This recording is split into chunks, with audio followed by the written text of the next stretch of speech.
मौका अवसर दिया है। हालेलुया। मेरे प्यारों, हम सभी लोग जानते हैं कि कल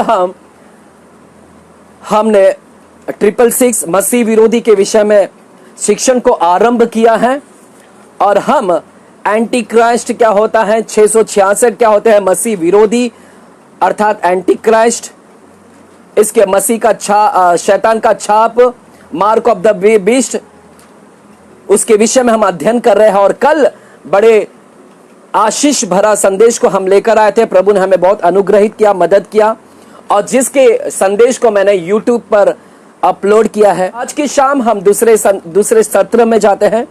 पिछले सत्र को, कल के संदेश को एक बार मैं फिर से रिवीजन करा देता हूं। हम पिछले कल के दिन हम 13वें अध्याय, प्रकाशित वाक्य 13वें अध्याय को हमने देखा, जहां पर यूहन्ना कहता है कि मैंने 2 पशु को देखे। एक पशु जिसके ऊपर 10 सींग थे और जिसके 7 सर थे, और वहां पर वो कहता है चीते के समान था, भालू के समान था, वह सिंह के समान था। हालेलुया। जिसको अजगर ने सामर्थ्य दिए थे, सिंहासन दिए थे, और उसको अपना सामर्थ्य सिंहासन दिया था।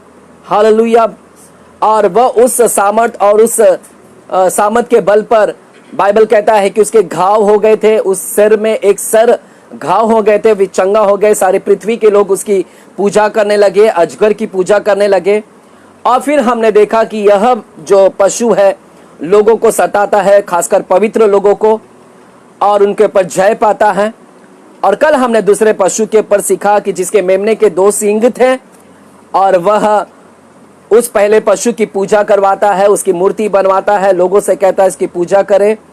और यह पहला पशु सारे पृथ्वी के लोगों के ऊपर, चाहे छोटा हो बड़ा हो, सभी के ऊपर छाप लगवाता है, कंपलसरी कर देता है। और यदि कोई छाप ना लगाए तो वह सेल नहीं कर सकता है, लेन देन नहीं कर सकता है। और हमने कल की शाम देखा वो छाप क्या था, जो पशु का नाम है या फिर उसके नाम का अंक है, जिसको नाम के अंक को कहते हैं 666। उसका अंक है 666, 666। तो हमने देखा कल हमने देखा 14वें अध्याय को भी हमने देखा। यदि कोई छाप लगाता है तो सीधे सीधे वो आग और गंधक में डाल दिया जाएगा, नरक में डाल दिया जाएगा, यदि कोई छाप को लगाता है। हालेलुया। तो कल हमने इसके ऊपर अध्ययन किया, लेकिन ये कल तो इंट्रोडक्शन था, सिर्फ मैंने इंट्रोडक्शन दिया है। मैंने 13वें अध्याय को ऊपर से ही मैंने सिखाया है, उसके मतलब अब तक पूरी तरह से नहीं सिखाया है। जो समुद्र में से पशु निकला, उस समुद्र का भी एक मतलब है। कल हमने सिंह के विषय में देखा, उस सिंह का एक मतलब है, और राजमुकुट है उसके ऊपर, और राजमुकुट के ऊपर भी एक मतलब है। हालेलुया। 7 सिर, उस 7 सिर के भी विषय में एक मतलब है, जो मैं आपको आने वाले समय में सिखाऊंगा। 10 सिंह के पीछे का मतलब क्या है, वो अजगर कौन है।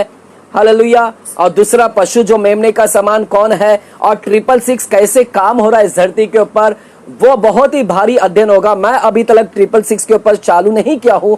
आने वाले समय पर ओनली सिर्फ 666 के ऊपर मैं आपको पूरा प्रूफ के साथ, वीडियो के साथ में, प्रूफ इमेज के साथ में, जो मैंने कलेक्शन कर रखा है, कैसे सेलिब्रिटी लोग आज इल्यूमिनेटी का इस्तेमाल कर रहे हैं, कैसे 666 का इस्तेमाल कर रहे हैं, फिल्म एक्टर्स लोग कैसे इस्तेमाल कर रहे हैं, बच्चों की किताब में 666 घुस चुका है। बच्चों की किताब के अंदर आज जो भी हम सेलिंग करते हैं सब में 666 घुस चुका है।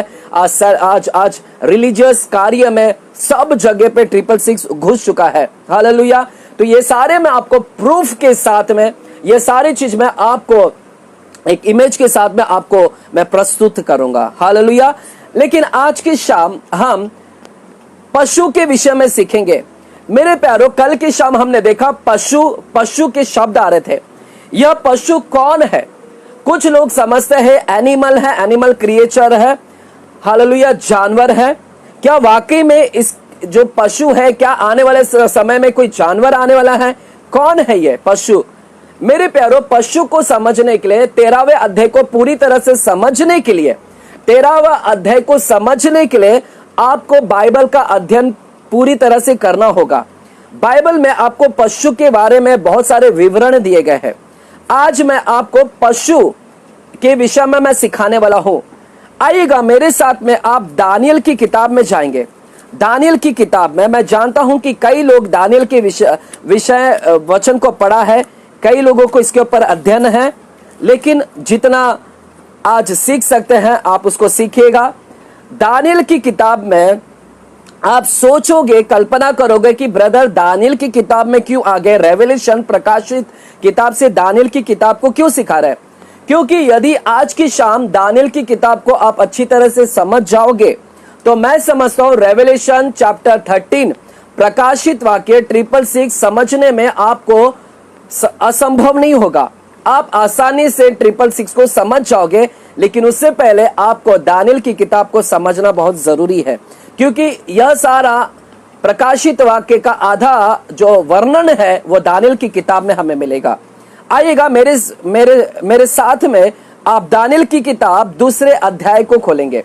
दूसरे अध्याय, दानियल की किताब दूसरा अध्याय चैप्टर 2, वहां पर मैं आपके लिए पढ़ना चाहता हूं। लिखा है, अपने राज्य के दूसरे वर्ष में, दूसरा वर्ष सेकेंड ईयर, याद रखिएगा मेरे प्यारो, बाइबल में जब कभी भी दूसरा वर्ष, तीसरा वर्ष, चौथा वर्ष, जहां कहीं भी वर्ष आते हैं, यह बहुत ही जरूरी होता है। हम इसको पर ध्यान नहीं देते हैं। क्यों पवित्र आत्मा ने मेंशन किया है? क्यों पवित्र आत्मा वर्ष का मेंशन करता है कि दूसरे वर्ष के 5वें महीने के 10वें दिन को, फलाना फलाना दिन को, इतने महीने को, इतने वर्ष को?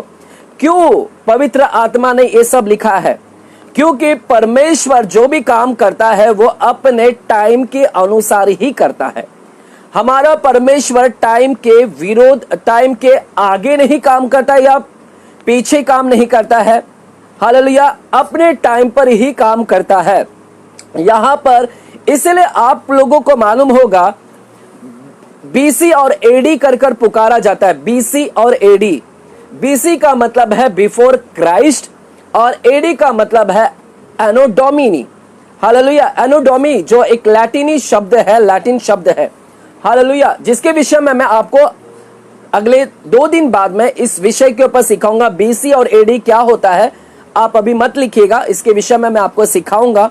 बिफोर क्राइस्ट और एनो डोमी, जो अब बिफोर क्राइस्ट नहीं बोला जाता है, शैतान ने आज बदल दिया है।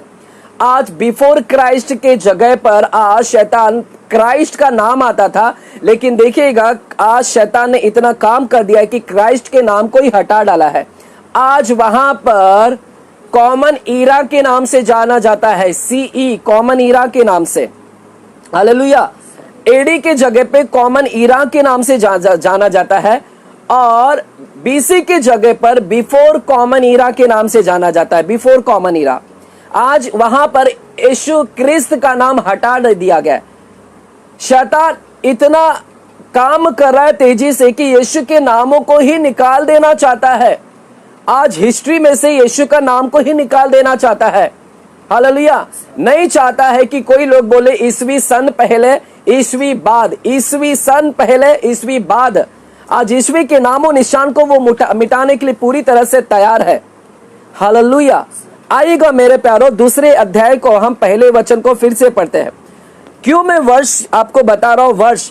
क्योंकि आज जो संदेश है उसके ऊपर मैं बीसी के विषय में मैं वर्णन करने वाला हूं। आइए, लिखा है, अपने राज्य के दूसरे वर्ष में नबूकदनेस्सर ने ऐसा स्वप्न देखा।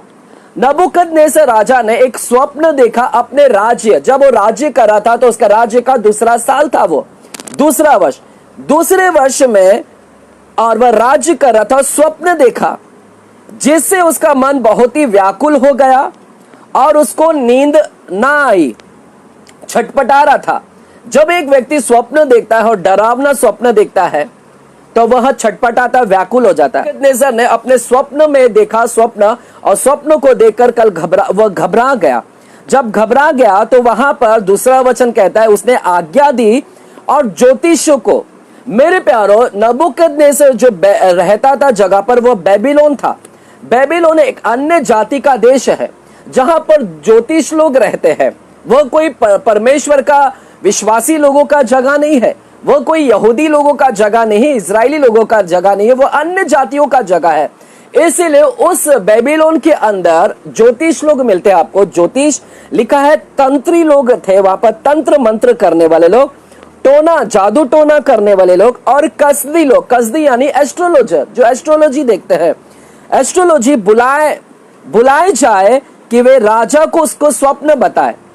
हालेलुया। लिखा है नबूकदनेस्सर राजा ने जब स्वप्न देखा तो अपने राज्य के ज्योतिषों को बुलाया, कसदी को बुलाया, जादू टोना और तंत्र मंत्र करने वाले को, और उनसे कहता है कि मैं स्वप्न देखा हूं, डर गया हूं, तुम मुझे इस स्वप्न का अर्थ समझाओ, मुझे समझ नहीं आ रहा है अर्थ क्या है। हालेलुया। और राजा कहता है, नबूकदनेस्सर कहता है कि तुम मुझे स्वप्न तुम ही बताओ, इसका फल भी तुम ही बताओ, तुम ही स्वप्न बताओ कि मैंने क्या स्वप्न देखा है और तुम ही उसका फल भी बताओ। और आगे का स्टोरी इस प्रकार से कहता है कि सारे ज्योतिष, तंत्र मंत्र, जादू टोना वाले करने वाले लोग नहीं बता सके, फेल हो गए। परंतु उसी बेबीलोन के अंदर जो बंधुआई में आए इजराइल लोग, यहूदी लोग, उस बंधुआई में एक व्यक्ति का नाम था जिसका नाम दानियल था। दानियल, बाइबल कहता है कि दानियल वहां पर आ था और दानियल वहां पर परमेश्वर से प्रार्थना करता है और परमेश्वर उसे स्वप्न बताते हैं और परमेश्वर ही दानियल को स्वप्न का अर्थ भी बताते हैं। आप दानियल की किताब 2 अध्याय को पूरी तरह से पढ़िएगा। मैं शॉर्ट कर रहा हूं क्योंकि यही नबूकदनेस्सर ने एक आज्ञा फरमान कर दिया था, एक आज्ञा दे दिया था, यदि कोई स्वप्न नहीं बताएगा तो मैं ज्योतिष लोगों को मार डालूंगा, कसदी लोगों को मार डालूंगा, जो जादू टोना करने वाले को मार डालूंगा, तंत्री करने वाले को मार डालूंगा। तो उसने कहा था यदि कोई स्वप्न नहीं बताएगा तुम लोगों में से कोई तो मैं मार डालूंगा, इवन पंडितों को मैं मार डालूंगा, इवन दानियल और उसके शद्रक, मेशक, अबेदनेगो 3 सेवक सबको मार डालूंगा मैं। हालेलुया। यदि कोई स्वप्न ना बताए, इसलिए लोग वहां पर डर रहे थे।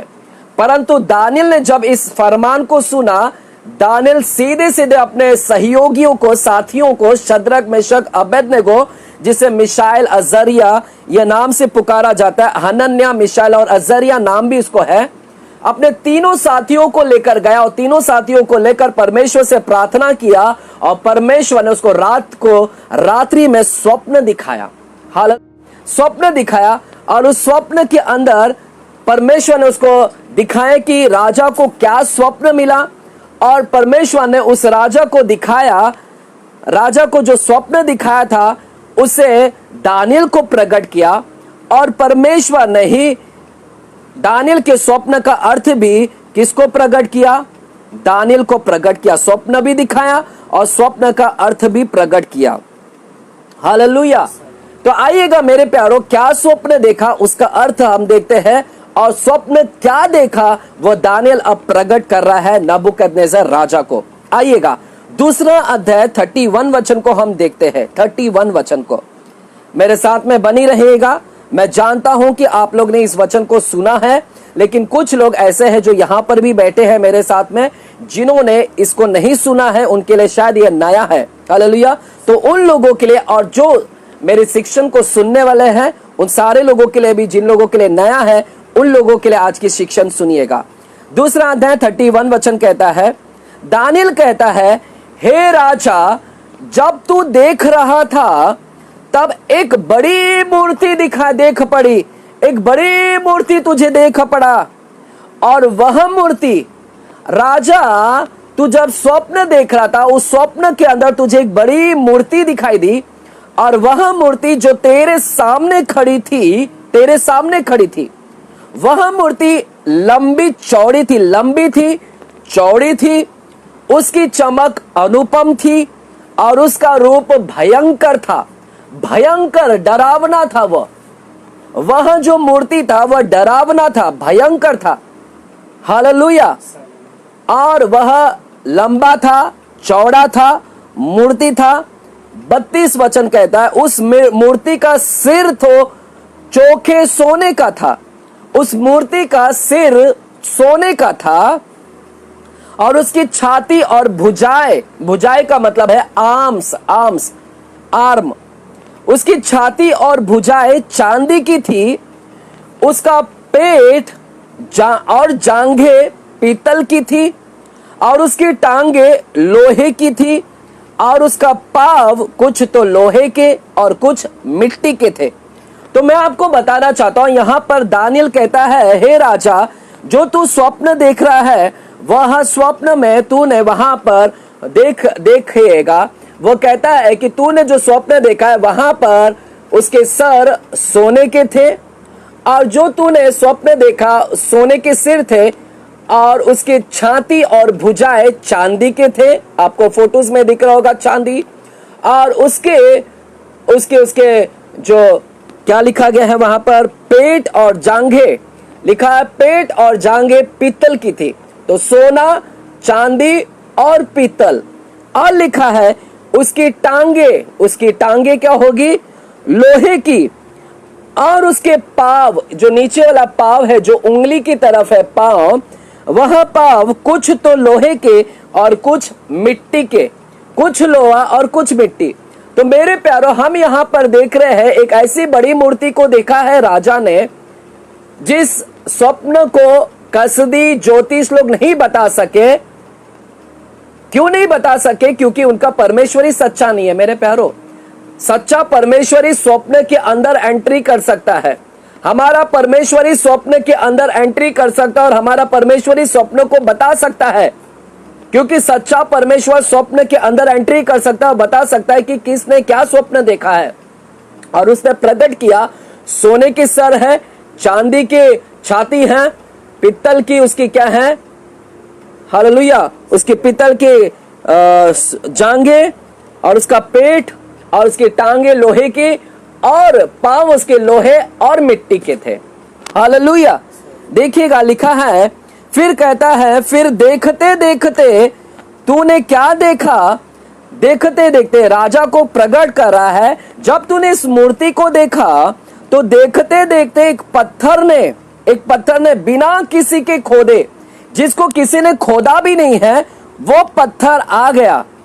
आज एक्चुअली पत्थर को पहाड़ों से खोदा जाता है, परंतु एक ऐसा पत्थर है जो बिना खोदे आप ही आप उखड़ कर उस मूर्ति के पावों पर लगकर, पाव जो उंगलियां हैं, जो पाव उस मूर्ति के पाव पर लगा, वह पत्थर आया, एक पत्थर आया और वह नीचे पाव पर लग गया, और वह मूर्ति के पाव पर लगकर जो लोहे और मिट्टी के थे उनको चूर चूर कर डाला। हालेलुया। जो लोहे और मिट्टी के थे उसको चूर चूर कर डाला। तो आप यहां पर फोटो में देख सकते हैं मेरे प्यारो, एक पत्थर आपको नीचे दिख रहा है। यह पत्थर आकर यहां पर इस मूर्ति के पावों के ऊपर, सीधे पावों पर लगा है, और पत्थर लगकर उस मूर्ति को गिरा डाला। पत्थर लगते ही वो मूर्ति पूरी तरह से धराशायी हो गई, चूर हो गई, गिर गया। वो मूर्ति गिर गई पूरी तरह से, उनको चूर कर डाला। किसने चूर कर डाला? एक पत्थर ने, जो बिना खोदे आया और उस पत्थर ने उस मूर्ति को गिरा डाला। लिखा है, तब लोहा, मिट्टी, पीतल, चांदी और सोना भी सब चूर चूर हो गए, और धूप काल में खलियाने के भूसे के समान हवा से उड़ गए। लिखा है, लोहा भी उड़ गया, पीतल भी उड़ गया, चांदी भी उड़ गए, भूसे के समान वे उड़ गए हवा से, कि उनका कहीं पता ना रहा। अब उनकी नामो निशान नहीं है, वो लोहा कहाँ रहा, चांदी कहाँ रहा, सोना कहाँ रहा। वो ऐसे उड़ गए, ऐसे उस पत्थर के द्वारा गिरा दिया गया और हवा के समान उसको फूंक डाला गया। अब उसका पता ना रहा। और वह पत्थर जो मूर्ति पर लगा था, वह बड़ा पहाड़ बनकर सारी पृथ्वी में फैल गया।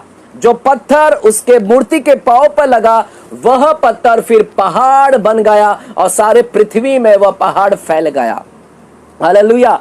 तो आप देख रहे हैं एक ऐसी मूर्ति को वह बता रहा है स्वप्न में, कि एक मूर्ति है जिसके सर सोने के हैं, चांदी के उसके क्या हैं, भुजाएं हैं, छाती है, पीतल की उसके पेट हैं, जांघें हैं, और उसके टांगे लोहे के हैं, और उसके पाव जो है कुछ लोहा है और कुछ उसके अंदर क्या है, हालेलुया, मिट्टी लगे हुए हैं। Hallelujah, hallelujah.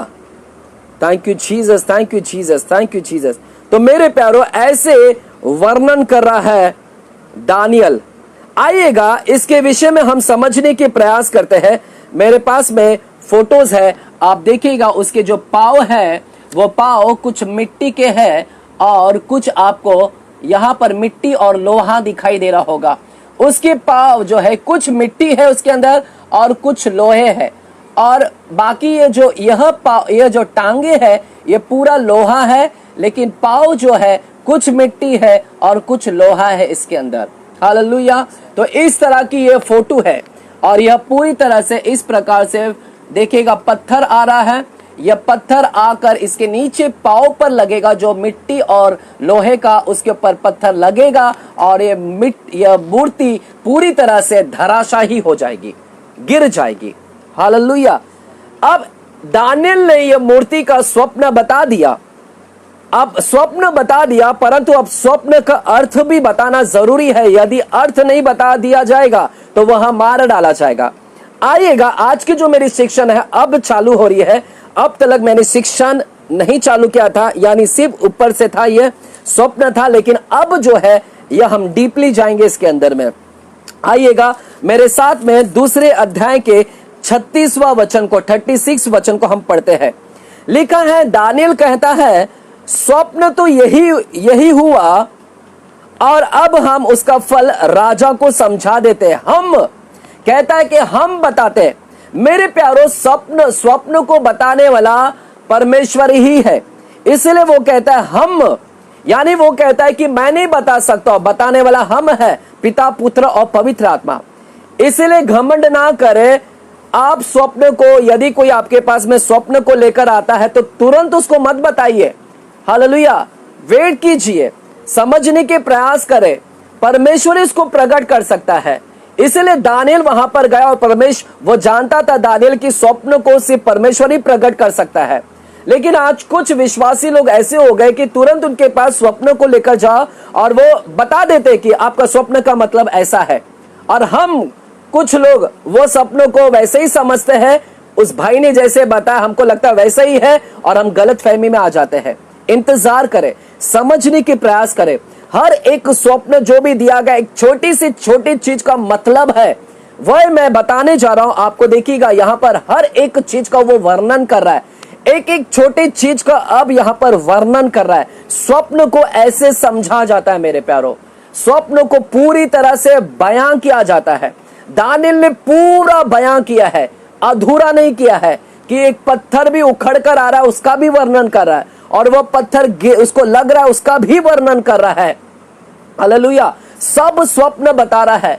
लेकिन आज कुछ लोग जब स्वप्न देखते हैं तो थोड़े ही बताते हैं और फिर फोन करके किसी लोगों को बोलते हैं, ब्रदर मैंने यह स्वप्न देखा। अधूरा स्वप्न बताते हैं। पूरा बताइए, पूरा बताइए, एक एक से लेकर पूरी शुरुआत से लेकर अंत तक बताइए, क्योंकि शुरुआत से लेकर अंत तक जितने भी स्वप्न देखे हैं उसके पीछे अर्थ छुपा हुआ है। हालेलुया। एक भी चूक गए तो पूरा स्वप्न का अर्थ बिगड़ जाएगा। आइएगा, हम पूरा समझने की प्रयास करते हैं। 36 वचन में अब दानियेल बता रहा है, कहता है स्वप्न का अर्थ यह है। 37 वचन, हे राजा, तू तो महाराजा धीराज है, तू तो महाराजा धीराज है। मेरे प्यारो, यहां पर लिखा है तू तो महाराजा धीराज है। यह शब्द इस्तेमाल किया गया महाराज धीराज। महाराज धीराज को इंग्लिश में कहते हैं king of king. King of king, king of king का मतलब है राजाओं का राजा। यहां पर नबूकदनेस्सर को परमेश्वर, दानियेल कहता है, हे राजा, तू तो महाराजा धीराज है। नबूकदनेस्सर को किंग ऑफ किंग कहा जा रहा है, नबूकदनेस्सर को राजाओं का राजा कहा जा रहा है। मेरे प्यारो, आप जानते हैं राजाओं का राजा किसको कहते हैं, प्रभुओं का प्रभु किसको कहा जाता है, राजाओं का राजा किसको कहा जाता है। हम जानते हैं जब हम नए करार में आते हैं तो यह जो टाइटल है राजाओं का राजा, यह जो टाइटल है, यह टाइटल किसको दिया गया है? यह टाइटल हमारे प्रभु यीशु मसीह को दिया गया है। आइएगा, हम देखते हैं पहले तीमोथी की किताब हम देखते हैं, पहला तीमोथी और 6वें अध्याय और 15वां वचन। मेरे वचन को समझने की प्रयास करो, मैं डीपली जा रहा हूं, अभी गहराई में लेकर जा रहा हूं और आपको समझाऊंगा पूरी तरह से। हालेलुया। आज जब मैं प्रार्थना में बैठा था, आज मुझे 13वें अध्याय के ऊपर मैं फिर से अध्ययन कर रहा था, प्रकाशित वाक्य के 13वें अध्याय। आज भी प्रभु ने मुझे खुलकर उस पर बात करना चालू किया। हालेलुया।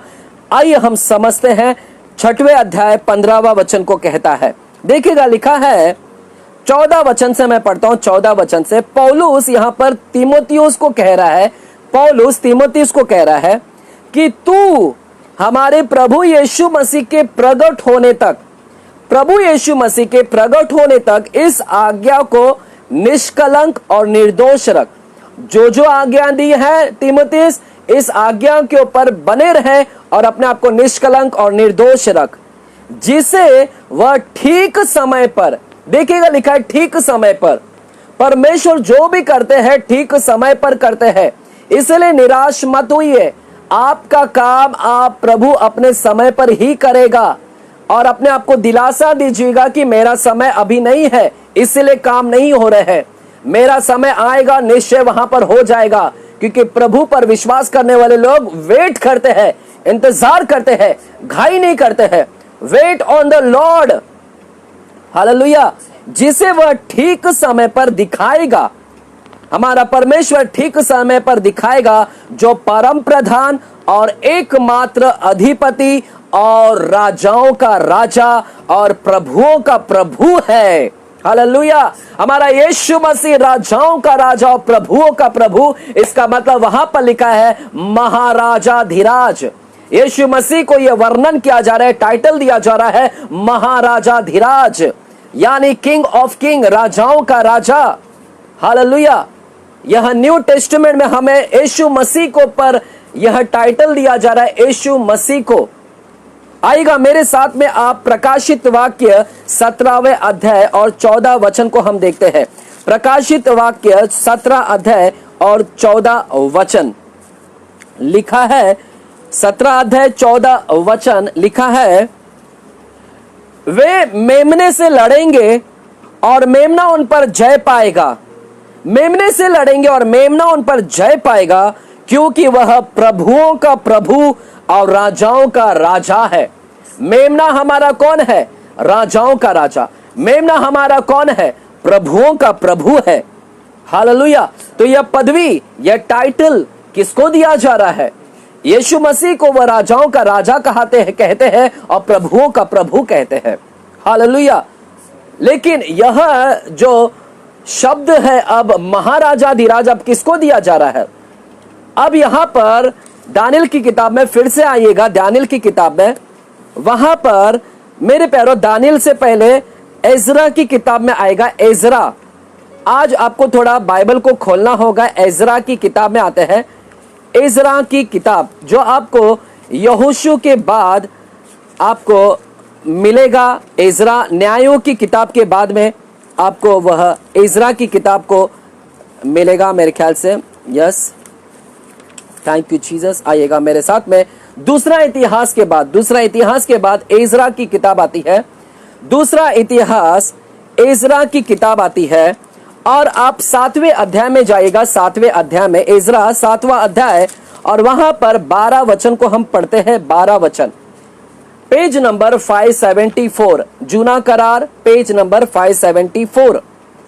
हालेलुया। लिखा है एजरा याजक के नाम, एजरा याजक के नाम जो स्वर्ग के परमेश्वर की व्यवस्था। एजरा याजक, एजरा कौन था? याजक था, याद रखिएगा, ये याजक था वो। एजरा याजक के नाम जो स्वर्ग के परमेश्वर की व्यवस्था का पूर्ण शास्त्री है।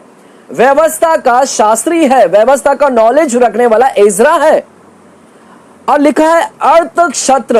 अर्थक्षत्र यह कौन है? अर्थक्षत्र, अर्थक्षत्र महाराजा धीराज की ओर से, अर्थक्षत्र महाराजा धीराज की ओर से याजक के नाम जो स्वर्ग के परमेश्वर की व्यवस्था का पूर्ण शास्त्री है। यहां पर अर्थशास्त्र को महाराजा धीराज कह रहे हैं, राजाओं का राजा कह रहा है जूना करार में। तो हम देख रहे हैं नबूकदनेस्सर राजा को भी महाराजा धीराज कह रहे हैं और एजरा की किताब में अर्थशस्त्र को भी जो 12वां वचन में, 7वें अध्याय के 12वां वचन में इसको भी महाराजाधिराज कह रहे हैं। लेकिन यह पदवी या टाइटल किसको दिया गया है? यीशु मसीह को। लेकिन ओल्ड टेस्टामेंट में इन राजाओं को दिया गया है। हालेलुया, राजाओं का राजा। क्यों ये टाइटल दिया गया है नबूकदनेस्सर को? हालेलुया, क्यों ये टाइटल दिया गया है? इसलिए दिया गया है मेरे प्यारो, यह वर्णन के तौर पर गया, डिस्क्रिप्शन, डिस्क्राइब कर रहा है, उसको डिस्क्राइब कर रहा है, वर्णन किया जा रहा है, डिस्क्राइब। क्यों दिया जा रहा है नबूकदनेस्सर को यह महाराजाधिराज? इसलिए दिया जा रहा है क्योंकि नबूकदनेस्सर अपने राज्य के समय में, जब वह राजा था, राज्य कर रहा था, अपने राज्य के समय में उसने कई राजाओं को, कई ऐसे देशों को, कई ऐसे राष्ट्रों को, उसने नेशंस को कॉन्कर्ड कर लिया था, विजेता कर लिया था। उसने कई राज्यों को हरा दिया था, कई ऐसे देशों को हरा दिया था, कई ऐसे राष्ट्रों को हरा दिया था और उनको कैप्चर कर लिया था, उनको हराया था और उनके ऊपर विजेता हासिल किया था। तो मेरे प्यारो, नबूकदनेस्सर उन सारे राजाओं के ऊपर, उन सारे देश के ऊपर राज्य कर रहा था, राष्ट्रों के ऊपर राज्य कर रहा था। That is why he is been called as the king of king. उस समय वह राजा था, उस समय। हालेलुया। मेरे प्यारो, यहां पर समझने की बात है, यह जो राजा था, यह बेबीलोन का राजा था। नबूकदनेस्सर जो था, यह बेबीलोन का राजा था। और यह राजा क्या किया था? इस राजा ने इजराइलियों के ऊपर जीत हासिल की थी, यरूशलेम के ऊपर जीत हासिल किया था। समझिएगा मेरे प्यारो, मैं डिटेल्स में जा रहा हूं, इस नबूकदनेस्सर राजा के डिटेल्स में जा रहा हूं, अपने कानों को खोलकर ध्यान से सुनिएगा। यह जो बेबीलोन का राजा था नबूकदनेस्सर, वह राजाओं का राजा बनकर बैठा था। हालेलुया। अपने समय में वह किंग ऑफ किंग बैठा था। वो क्यों किंग ऑफ किंग? क्योंकि वह ऐसा था, उस समय, अपने समय में ऐसा राजा था जो जीत हासिल कर रहा है।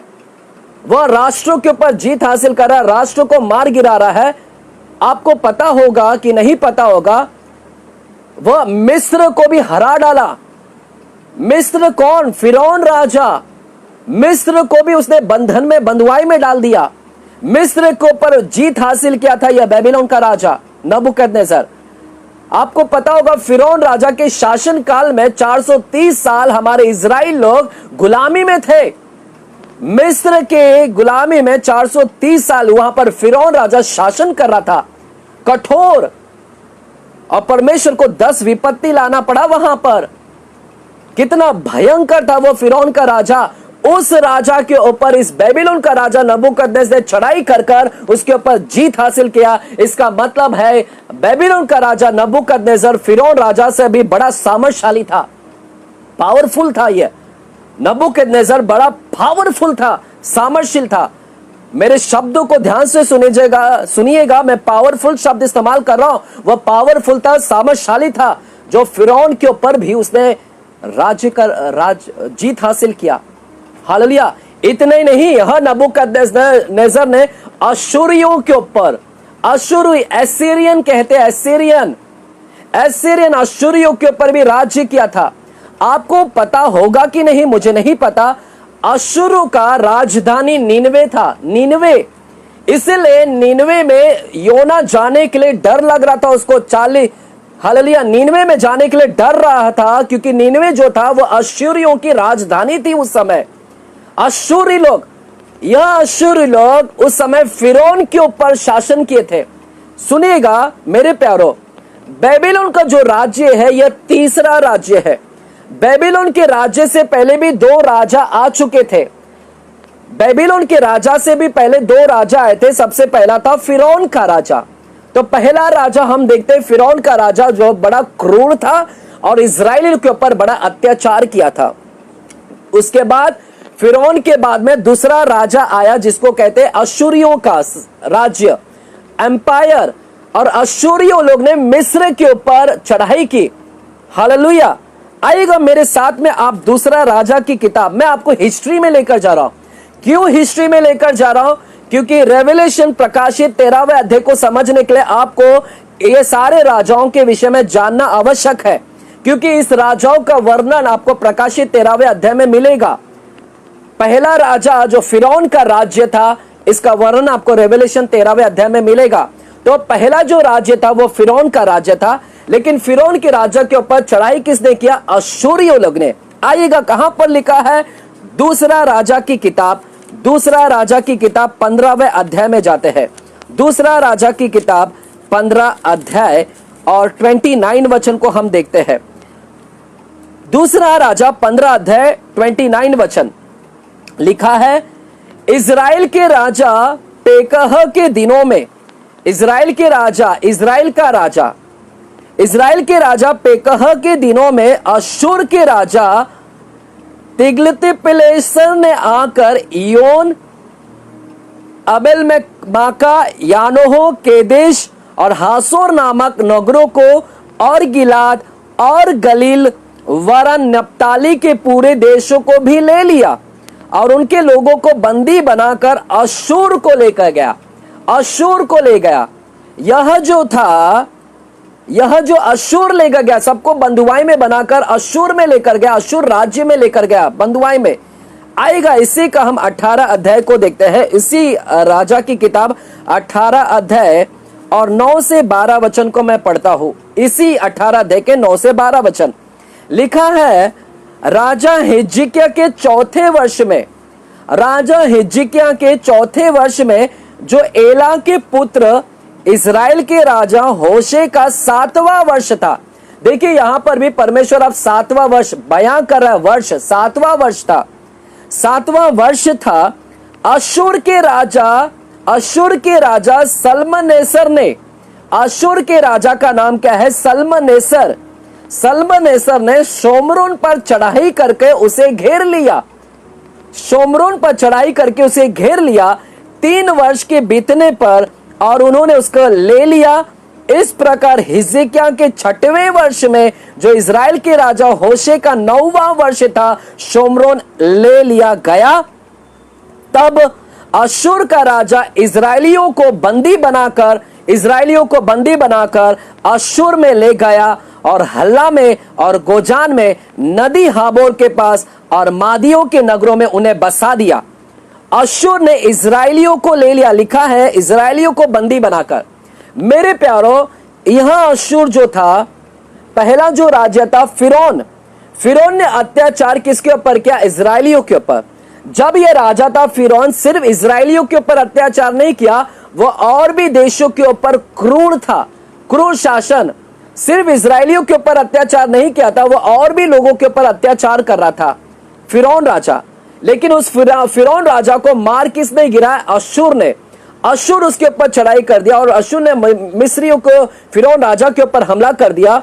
इतने ही नहीं, यह अश्शूर ने और भी देशों को तबाह किया और भी लोगों को मारा पीटा। और यह अश्शूर ने इजराइलियों के ऊपर भी उनको बंदी बनाकर, तो देखिएगा दोनों राजा ने, फिरौन ने भी इजराइलियों को बंदी बनाया था और अश्शूर ने भी इजराइलियों को बंदी बना रहा है। ध्यान दीजिएगा, दोनों राजा क्या कर रहे हैं? इजराइलियों के ऊपर क्रूर व्यवहार कर रहे हैं, अत्याचार कर रहे हैं, हमला कर रहे हैं, बंदी बना रहे हैं, दोनों राजा।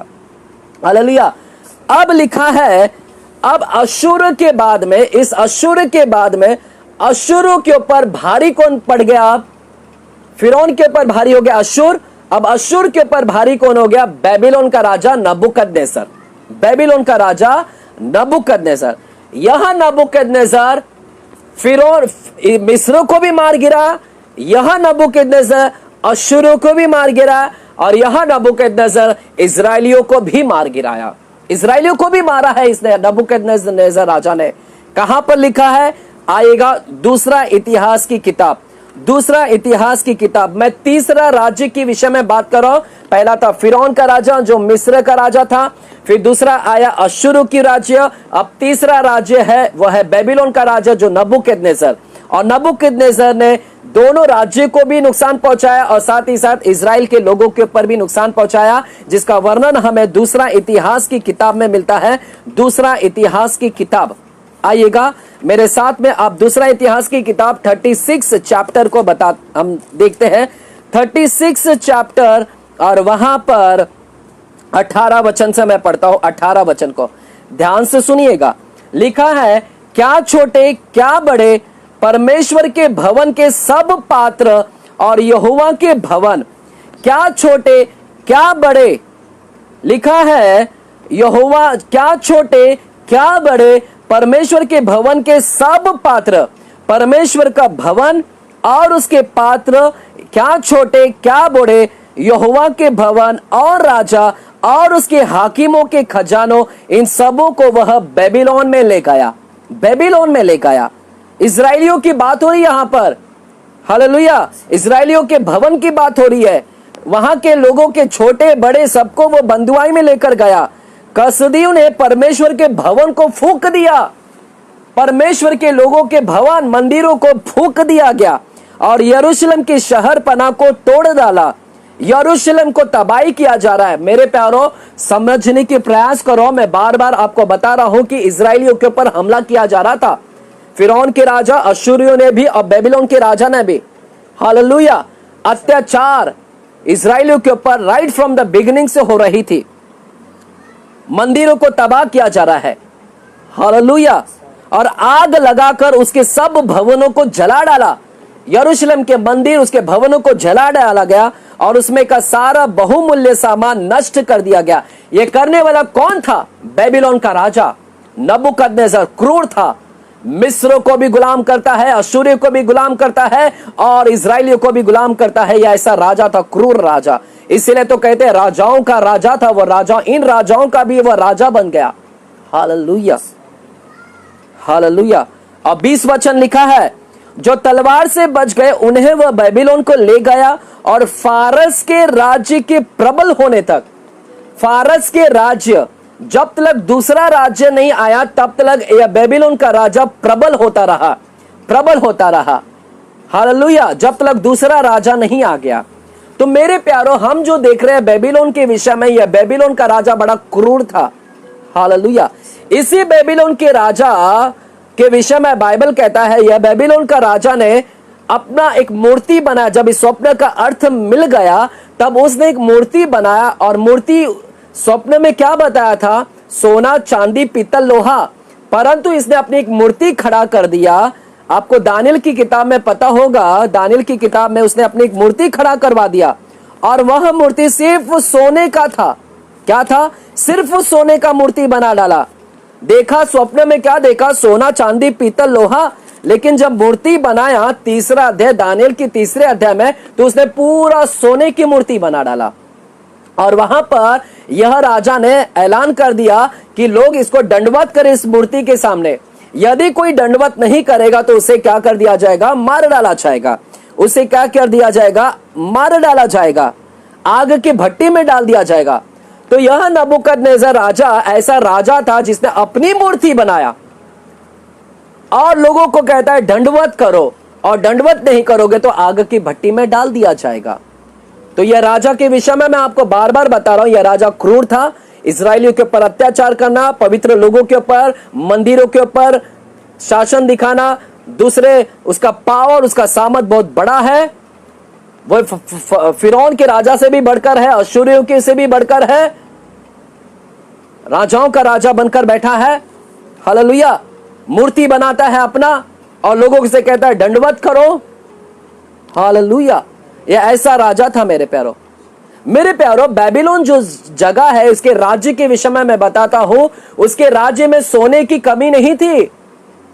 आप मूर्ति जो देख रहे हैं, मूर्ति जो आपको मैंने दिखाया, मूर्ति अभी, यह मूर्ति जो है सोना, हालेलुया, जो सोना दिखाई दे रहा है, मूर्ति जो इसका सर जो हमने देखा सोना है, हालेलुया, उसके राज्य के अंदर सोना था।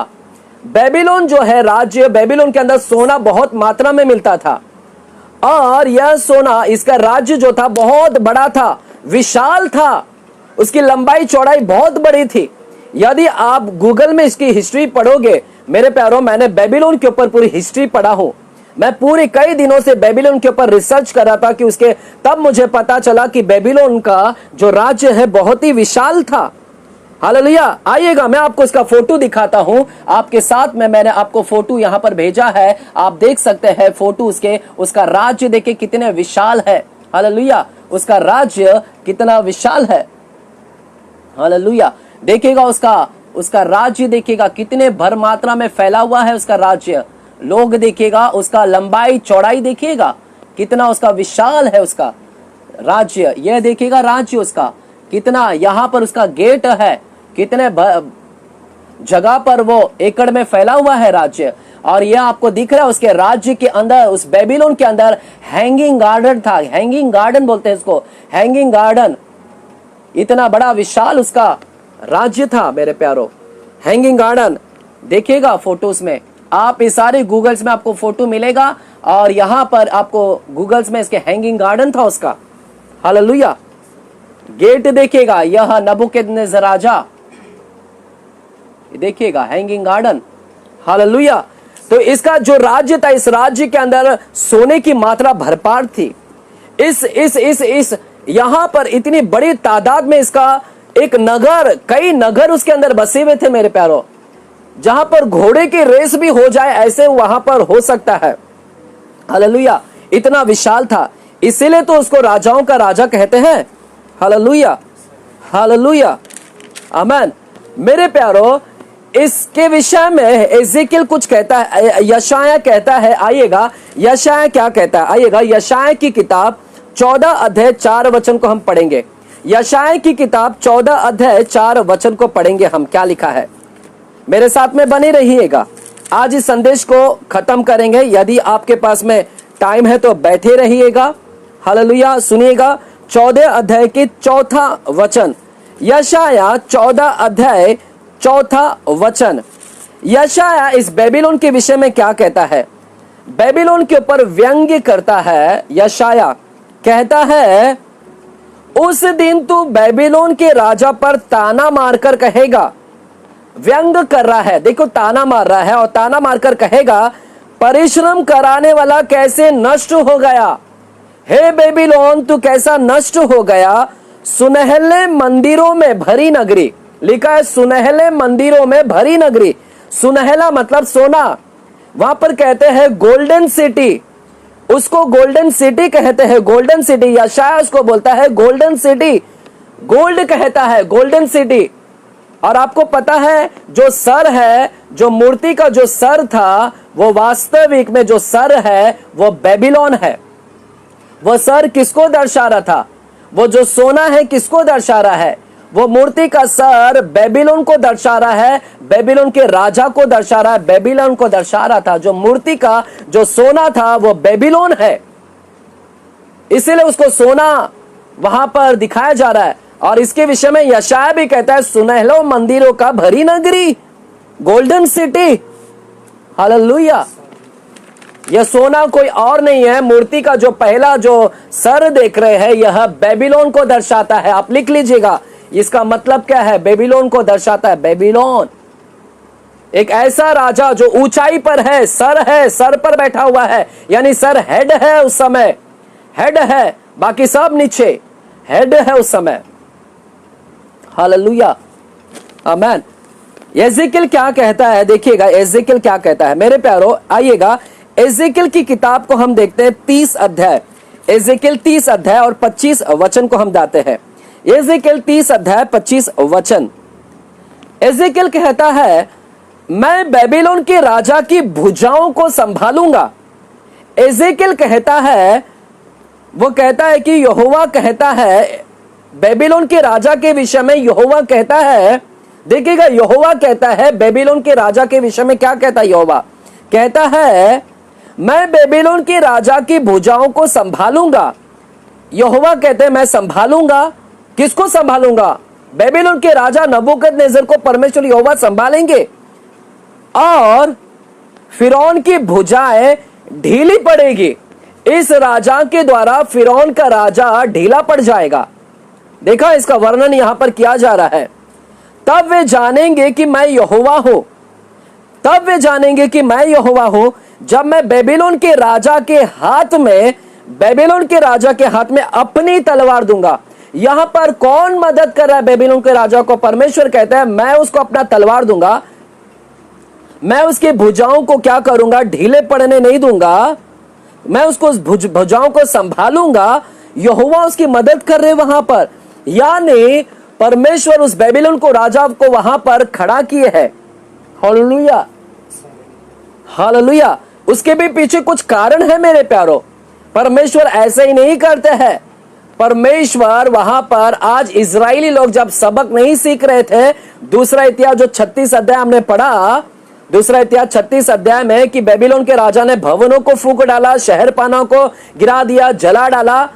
बेबीलोन के राजाओं ने इजरायलियों के ऊपर अत्याचार किया। क्यों किया?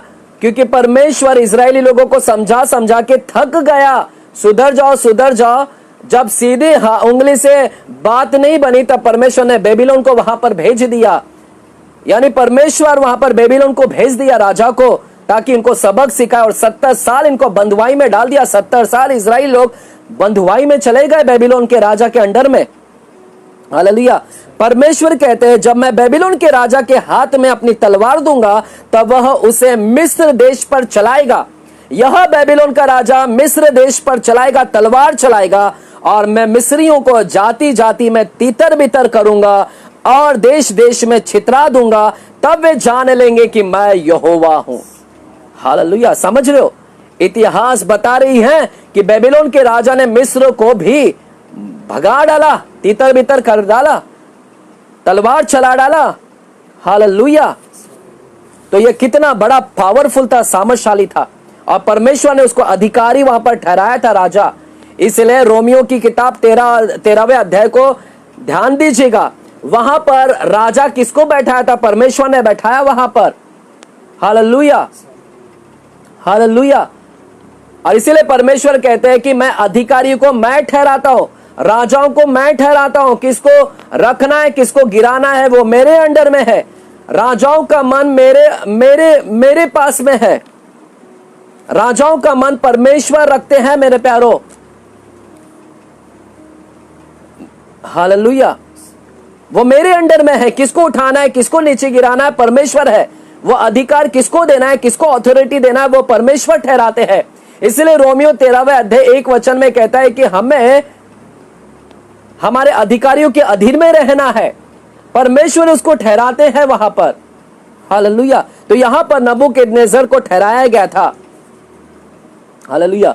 तो यह उसके विषय में वर्णन है, बेबीलोन के राजा के विषय में। यह बेबीलोन का राजा क्रूर था, यह बेबीलोन का राजा इजरायलियों के ऊपर अत्याचार कर रहा है। यह बेबीलोन का राजा अपनी मूर्ति बना रहा है और लोगों को दंडवत करवा रहा है। आप अभी सोच रहे होंगे कि परमेश्वर ने उसको ऐसा क्यों खड़ा कर दिया। मेरे प्यारो, वो तो इजरायलियों को सबक सिखाना था, लेकिन यह बेबीलोन का राजा अपनी मूर्ति बनाता है। तो परमेश्वर सब कुछ देख रहा है कि मैंने उसको दिया हूं, और ये अपनी मूर्ति बनाकर लोगों को दंडवत करवा रहा है। हालेलुया। परमेश्वर उसकी भी सबक लेगा, बेबीलोन की भी सबक लेगा वहां पर। हालेलुया। परमेश्वर ने फिरौन राजा को भी नहीं छोड़ा, परमेश्वर ने अश्शूरियों को नहीं छोड़ा, परमेश्वर बेबीलोन को भी नहीं छोड़ेगा। हालेलुया। इन लोगों ने, फिरौन ने इजरायलियों को मार गिराया, परमेश्वर नहीं छोड़ेगा। हालेलुया। अश्शूर ने इजरायलियों को मार गिराया, परमेश्वर नहीं छोड़ेगा। बेबीलोन ने इन लोगों को मार गिरा, इजरायलियों को नहीं छोड़ेगा परमेश्वर। हालेलुया। तो हम 3 राजा को देख रहे हैं, 3 राजा, फिरौन, अश्शूर और बेबीलोन का राजा। तो यह जो सर था, आइएगा दानियेल की किताब 2 अध्याय में हम जाते हैं।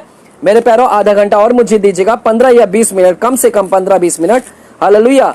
दानियेल की किताब 2 अध्याय 37 वचन में पढ़ता हूं। वहां पर कहता है, दानियेल कहता है राजा से, हे राजा, तू तो महाराजा धीराज है, क्योंकि स्वर्ग के परमेश्वर ने तुझको राज्य दिया है। तू सुन ले, परमेश्वर के राज्य ने तुझे, परमेश्वर यहोवा ने तुझे यह राज्य दिया है कि तू राजा बन जाए। यहां पर वो राजा को खड़ा करता है, किसको ऊंचा करना है, किसको नीचा करना है, परमेश्वर के हाथ में है। हे महाराजा धीराज, स्वर्ग के परमेश्वर ने तुझको राज्य दिया है, सामर्थ्य दिया है, शक्ति दिया है और महिमा दिया है, ग्लोरी नाम दिया है। महिमा मतलब ग्लोरी, नाम फेमस किया है। और जहां कहीं मनुष्य पाए जाते हैं, जहां कहीं मनुष्य पाए जाते हैं, वहां उसने उन सबों को और मैदान के जीव जंतु को और आकाश के पक्षी भी तेरे वश में कर दिए हैं। या तो परमेश्वर ने सारे मनुष्य, जहां कहीं मनुष्य पाए जाते हैं, मनुष्य जहां जहां पाए जाते हैं, वो तेरे अंडर कर दिया है परमेश्वर ने। मैदान के जीव जंतु को और आकाश के पक्षी भी, हालेलुया, तेरे अंडर, तेरे अधिकारी बना दिया। तू अधिकार कर रहा है वहां पर, हालेलुया। तो देख रहे मेरे प्यारो, सारे मनुष्य जहां कहीं पाए जाते हैं उसके ऊपर अधिकार कर रहा है। सारे मैदान के जीव, यहां तक आकाश के पक्षी को, अरे आकाश के पक्षी के ऊपर कैसे अधिकार कोई जता सकता है? मुझे तो समझ में नहीं आ रहा है कि कैसे आकाश के पक्षी को अपने अधिकार उनके ऊपर जता रहा था। हालेलुया।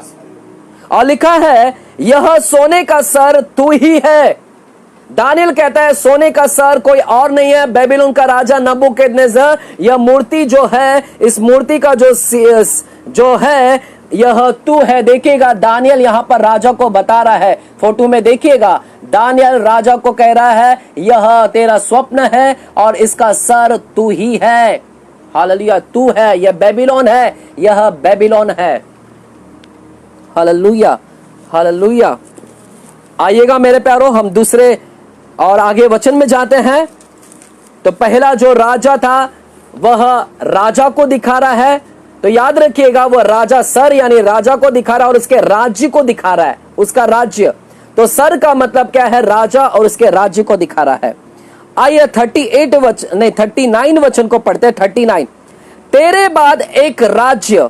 अब दानियल कहता है, हे नबूकदनेस्सर, तेरे बाद एक राज्य और उदय होगा। अब तेरे बाद एक और राज्य आएगा, एक और किंगडम आएगा, एक किंगडम आएगा, एक राज्य आएगा, एम्पायर आएगा। हालेलुया। तेरे बाद अब सोना नहीं रहेगा, अब सोना खत्म हो जाएगा।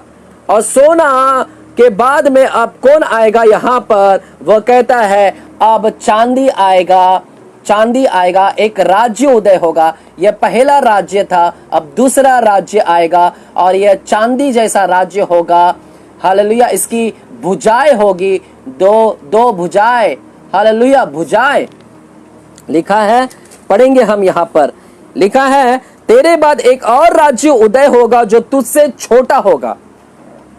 यह बेबीलोन के राजा से पावर में थोड़ा कम होगा। हालेलुया। लेकिन यह राज्य करेगा किसके ऊपर? बेबीलोन के राज्य के ऊपर राज्य करेगा। बेबीलोन का राज्य, राजा को मार गिराएगा। यह चांदी मार गिराएगा। यह चांदी कौन है मेरे प्यारो? यह चांदी का मतलब है दूसरा राज्य, दूसरा राज्य। बेबीलोन के बाद एक और राज्य आने वाला है। अभी हमने देखा, पहला फिरौन राज्य था, फिर दूसरा अश्शूरी राज्य था, तीसरा बेबीलोन का राज्य आया, अब चौथा आ रहा है, चौथा राज्य आ रहा है, चौथा राज्य। यह चौथा राज्य है चांदी जैसा, और पढ़ेंगे इसके विषय में चांदी का क्या मतलब है। मेरे प्यारो, आइएगा 5वें अध्याय में जाते हैं। दानियल की किताब 5वां अध्याय, दानियल की किताब 5वां अध्याय को हम देखते हैं। वहां पर नबूकदनेस्सर का बेटा जिसका नाम है बेलशस्सर, नबूकदनेस्सर का बेटा जिसका नाम है बेलशस्सर, बेलशस्सर ने जो मंदिर में से जो पात्र लेकर आया गया था, बर्तन लेकर आया गया था, यरूशलेम के मंदिर का जो बर्तन लेकर आया था, उस मंदिर के बर्तनों को वहां पर उसके बर्तनों में दाखमधु डालकर वह पी रहा था, वह पी रहा था अपने राज्य के अंदर। जब बेलशस्सर राज्य कर रहा था तो परमेश्वर के मंदिर के बर्तनों के अंदर दाखमधु डालकर पी रहा था। तब वहां पर एक हाथ आया और वह लिख रहा था दीवार के ऊपर। बेलशस्सर को समझा नहीं कि यह क्या लिखा गया है। तब दानियल को बुलाया गया और दानियल उसको पढ़कर बताता है इसका क्या मतलब है। आइएगा, दानियल क्या कहता है, 27 वचन को हम पढ़ते हैं। हालेलुया। 27 वचन को, 5वें अध्याय के 27। तकेल लिखा है, तकेल। वह देखो क्या लिखा था वहां पर, दीवार के ऊपर लिखा था तकेल। तकेल का मतलब है अर्थात तू मानो तराजू में तौला गया। हे बेलशस्सर, तू तराजू में तौला जाएगा और हल्का पाया गया है। पेरेस, पेरेस लिखा है, पेरेस। जो दीवार के ऊपर लिखा था तकेल और पेरेस लिखा था, क्या लिखा था? हालेलुया। लिखा है मने मने तकेल और उर्पसीन, मने मने तकेल और उर्पसीन। तकेल का मतलब है तू तराजू में तौला गया, और पेरेस का मतलब है तेरा राज्य बांट कर मादियों और फारियों को दिया जाएगा।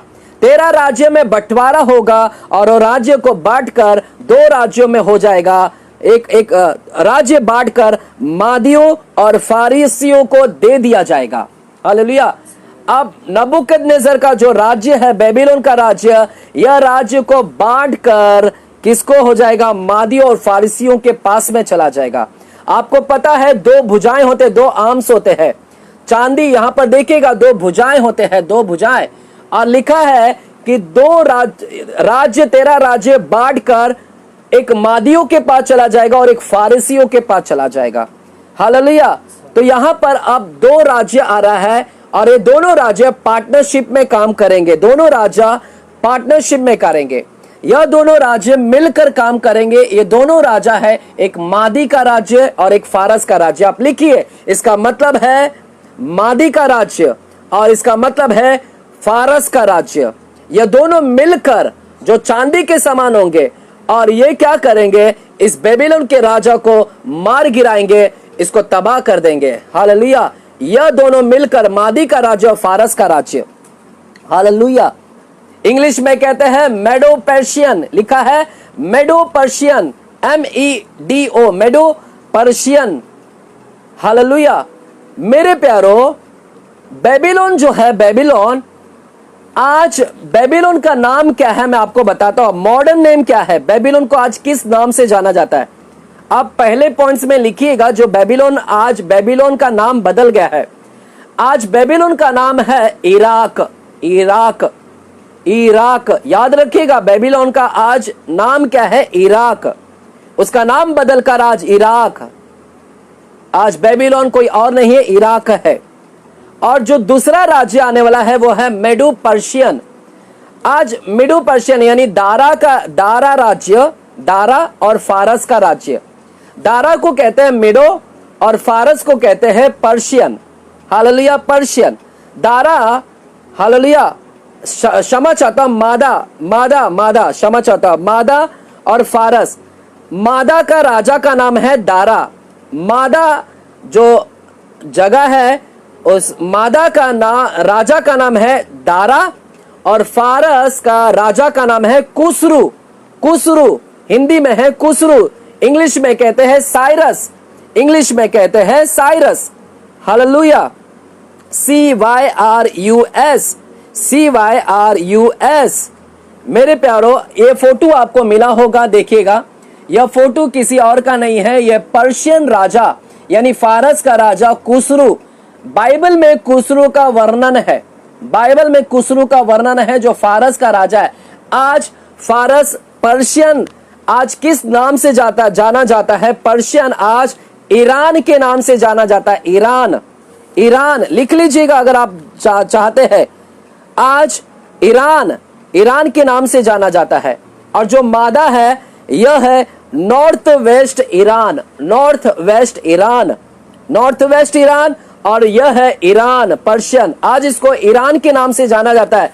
तो देखिएगा मेरे प्यारो, पुराने समय में इराक, बेबीलोन, ईरान, ये सारे कौन थे? राजा। हालेलुया। सुनिएगा, अब दूसरा राज्य आएगा। बेबीलोन के बाद में जो राज्य आने वाला है वो है मादी का राज्य और फारस का राज्य। ये दोनों मिलकर काम करेंगे और बेबीलोन को मार गिराएंगे। इतने नहीं, बेबीलोन को भी मार गिराएंगे, अश्शूर को भी मार गिराएंगे, मिस्र को भी मार गिराएंगे, और साथ ही साथ इजराइलियों को भी मार गिराएंगे। हालेलुया। कैसे? इजराइली यहूदियों को भी तंग करेंगे, परेशान करेंगे। यह आपको पता नहीं होगा तो दानियल की किताब आपने पढ़ा होगा, तो दानियल की किताब में 6वें अध्याय में पढ़िएगा। 6वें अध्याय के पहला वचन को मैं पढ़ता हूं। लिखा है 6वें अध्याय पहला वचन, लिखा है दारा नाम लिखा गया। यह दारा कौन है? यह मादी का राजा है। मादी, मेडो का राजा है। जो चांदी है, जो दो पार्टनरशिप में है, मादा का राजा का नाम है दारा। लिखा है दारा को यह अच्छा लगा कि अपने राज्य के ऊपर 120 ऐसे अधिपति ठहराए और जो पूरे राज्य में अधिकार रखे। यह मादा राज्य अब नया राजा आ रहा है। आपको मैं बताना चाहता हूं, यह बादा राज्य ने 1 महीने तक 30 दिन तक ऐसे आज्ञा निकाला था, ऐसे आज्ञा निकाला कि 30 दिन तक जो कोई राजा को छोड़कर किसी और मनुष्य या देवताओं से विनती करे वह सिंहों की मांद में डाल दिया जाएगा। यह मादा राजा ने आज्ञा निकाली थी, अगर 30 दिन तक यदि कोई मनुष्य को मुझे छोड़कर और किसी मनुष्य को मुझे छोड़कर और किसी मूर्ति की पूजा करेंगे तो वे सब सिंहों के मांद में डाल दिया जाएगा। मादा राजा ने यह आज्ञा निकाला था। इससे पहला नबूकदनेस्सर राजा ने मूर्ति बनाया था और कहा था दंडवत करो, और यह मादा राजा क्या कह रहा है? दारा यह कहता है मुझे छोड़कर और किसी की आराधना ना करना। हालेलुया। मुझे छोड़कर और किसी मनुष्य के देवता की आराधना करेंगे। तो देख रहे हो मेरे प्यारो, यह राजा कौन था? यह अपनी आराधना करवा रहा है। नबूकदनेस्सर भी कहता है मेरी आराधना करो, मूर्ति बनाओ, और यह कहता है कि मेरी आराधना करो, हालेलुया, पूजा करो। अगर कोई मुझे नहीं करेगा तो क्या हो जाएगा? वह सिंहों की मांद में डाल दिया जाएगा। और आपको पता है दानियल नहीं झुका। दानियल अपने परमेश्वर की आराधना किया, और दानियल को इसने क्या किया? मादा राजा ने क्या किया? दानियल को सिंहों के मांद में डाल दिया। हालेलुया। लेकिन परमेश्वर बचा लिया उसको मेरे प्यारो। तो यह कौन सा राजा था? मादी राज्य जो बेबीलोन के बाद आने वाला था, वह था मादी राज्य और फारस का राज्य। फारस का राज्य, हालेलुया। लेकिन धन्यवाद हो फारस का राज्य का, फारस का राज्य, यह राजा, आइएगा इसके विषय में मैं थोड़ा सिखाता हूं आपको। आइएगा आप, हम देखते हैं दानियल इज़रा की किताब, दूसरा इतिहास के बाद में मिलेगा आपको। इज़रा की किताब पहला अध्याय में जाते हैं। इज़रा की किताब पहला अध्याय। मैं आपको पूरी हिस्ट्री बता रहा हूं। आज आपको हिस्ट्री समझना है मेरे प्यारो। आज हिस्ट्री नहीं मालूम होने की वजह से हम कुछ भी प्रचार कर रहे हैं। आज कुछ भी प्रचार कर रहे हैं, लोगों को नहीं मालूम है हिस्ट्री। लिखा है पहला अध्याय, इज़रा पहला अध्याय। फारस के राजा कुसरू, फारस का राजा का नाम क्या है? कुसरू, साइरस, इंग्लिश में कहते हैं साइरस। साइरस नाम लिखा गया। पर्शियन, फारस का मतलब है पर्शियन। मेडो पर्शियन, मेडो का मतलब है मादा, पर्शियन का मतलब है फारस।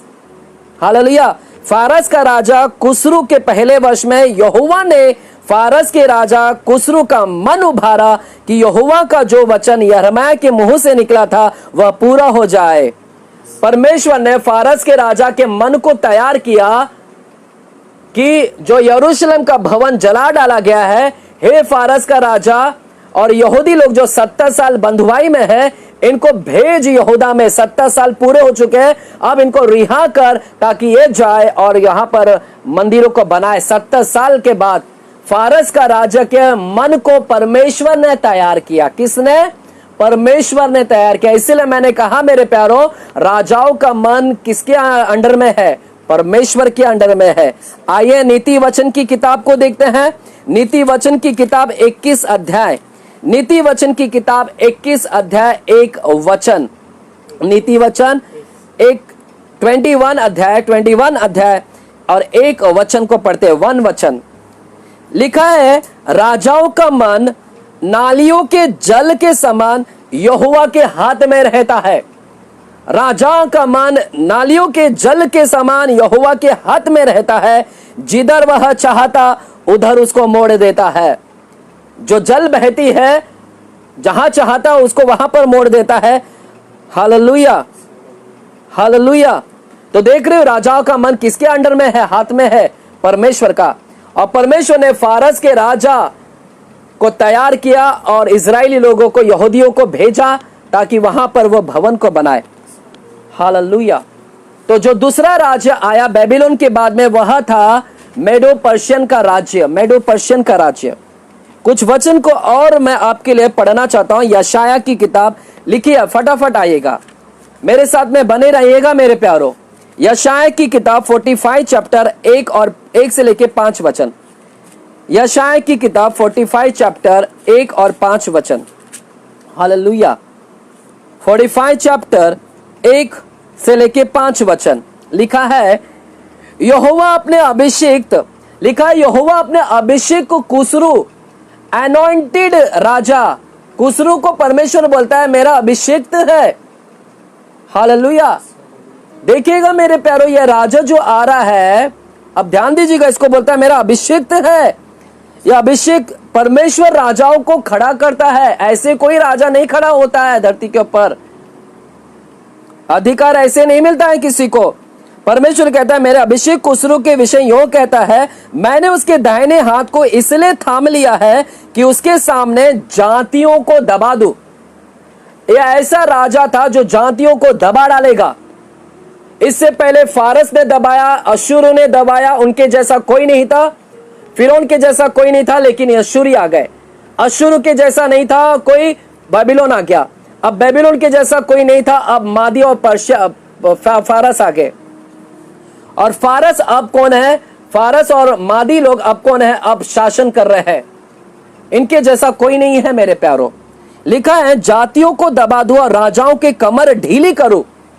इनके द्वारा मैं राजाओं की कमर को क्या कर दूंगा? ढीली करूंगा। उसके सामने फाटकों को ऐसा खोल दूं कि वे फाटक बंद ना किए जाए। मैं उनके आगे आगे चलूंगा और ऊंची ऊंची भूमि को चौरस करूंगा। मैं पीतल के कुवाड़ों को तोड़ डालूंगा और लोहे के बेड़े को टुकड़े टुकड़े कर दूंगा। मैं तुझको अंधकार में छुपा हुआ और गुप्त स्थानों में गड़ा हुआ धन दूंगा, जिसे तू जाने कि मैं इज़राइल का परमेश्वर यहोवा हूं, जो तुझे नाम लेकर बुलाता हूं। अपने दास याकूब और अपने चुने हुए इज़राइल के निमित्त मैंने नाम लेकर तुझे बुलाया है। यद्यपि तू मुझे नहीं जानता, तो भी मैंने तुझे पदवी दी है। फारस का राजा, मैंने तुझे पदवी दी है। नबूकदनेस्सर राजा, मैंने तुझे पदवी दी है। हालेलुया। मुझे छोड़ कोई, मैं यहोवा हूं और दूसरा कोई नहीं। मुझे छोड़ कोई परमेश्वर नहीं। यद्यपि तू मुझे नहीं जानता, तो भी मैं तेरी कमर कसूंगा। हालेलुया। तो अब देख रहे, ऐसा राजा आ रहा है जो शासन कर रहे हैं, इनके सामने कोई नहीं टिक सकता है। मादो पर्शियन राजा, ये राजा है मेरे प्यारो। यहां पर चांदी का मतलब है राजा। यहां पर चांदी का मतलब एक ऐसा राज्य किंगडम, और उस किंगडम का एक राजा। सोने का जो सर था, सोने का मतलब एक राज्य और उसका राजा। चांदी का मतलब एक राज्य और एक राजा, किंगडम। याद रखिएगा, किंगडम और राजा। हालेलुया। कितने पावरफुल लोग आ रहे हैं। ये इतिहास में घटी है मेरे प्यारो, इतिहास में घटी है ये सारी चीज। इतने पावरफुल लोग आए हैं जो ने पृथ्वी के ऊपर तबाही मचा डाला है। हालेलुया। जातियों को दबा डाला है। उनके जैसा कोई नहीं था, भिड़ने वाला कोई नहीं था वहां पर। हालेलुया। जरमाया, यशाया, आइए 2 वचन को और मैं पढ़ता हूं। हालेलुया।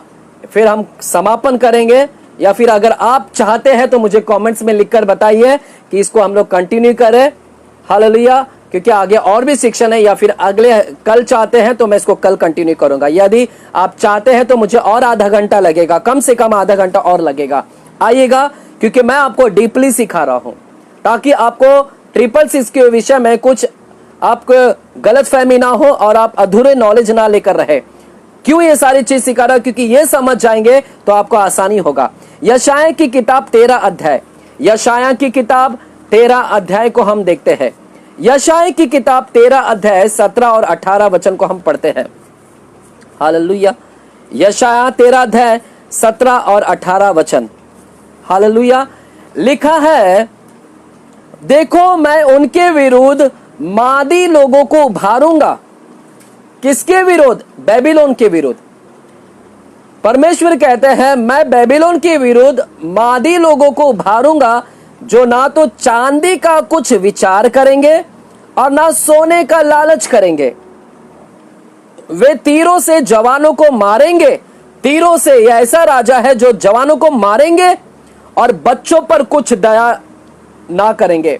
यह ऐसा राज्य होगा जो बच्चों पर दया नहीं करेगा। वह ऐसा राजा होगा, मादी पर्शियन का राजा ऐसा राज्य होगा जो जवानों को भी मारेंगे।